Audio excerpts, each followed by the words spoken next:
Now, joining us right now to discuss what the election results mean for Indonesia is Raffi Adis from KRA Group. Thanks for being with us tonight. Now, Raffi, election quick counts show Prabowo on course for a big win, surpassing the 50% threshold to avoid a runoff election. What do the unofficial results tell you? Well, actually, what we are saying today is an official count, which will be, and the official one will be published on 24 March 2024. And based on current trends, Prabowo is leading the polls with almost 60%. And actually, there are at least two key determining factors on why Prabowo is potential winning in these elections. The first one is Jokowi's factor, and the second one is youth targeted campaign on social media that he has been done over the past few months. As Prabowo's running mate is Jokowi's son, so Jokowi's factor really play a crucial role. And although at first there has been a lot of criticism since Gibran is not a law, but the Constitutional Court, which is chaired by his uncle or Jokowi's brother-in-law, lower age criteria allowing him to run. At first, there's some criticism about it, but there's nothing much. So Jokowi's factor is really contributed a lot for Prabowo's this time.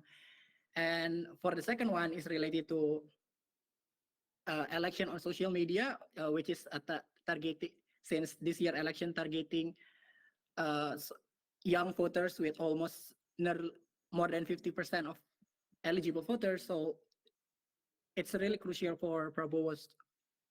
And what the result will tell us is the power transition from Jokowi and to Prabowo, which most likely less change in terms of economics and political reform. But as Prabowo has pledged to continue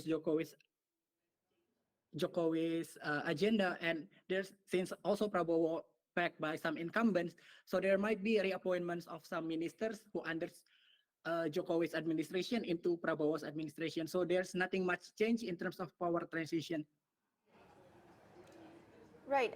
As you mentioned just now, the Jokowi factor, Prabowo has campaigned on continuing Jokowi's legacy. Now, what kind of initiatives can we anticipate under his leadership? So one thing that we can expect is related if Prabowo adopt Jokowi's mechanism in 2019, he will potentially do a power sharing mechanism by bringing his former rivals into his allies, like what Jokowi did to Prabowo by appointing him, Prabowo, as his former rivals into cabinet members as defense ministers.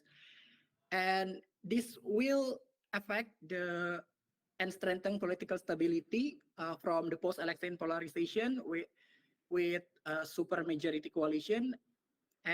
But however, this has raised concern about the decline of check and balance in interministerial levels within the government. Now, one final question. What do you think are the main priorities for the incoming administration? Well, the main priority for the upcoming president will be strengthening unity and reduce polarization, because election has been quite divided. Some people based on voters that the president that they preferred. And as the new president will be sworn in October later this year, so it will be 8 months of this power transition, which is a crucial part of the country's stability in terms of economics and politics. And for the private sector and business sectors, policy continuity is keeping to watch. And if Prabowo is elected, he has pledged to continue to do it. But on the other side, political stability is a concern among Indonesian people on how democracy will be upheld into the next administration.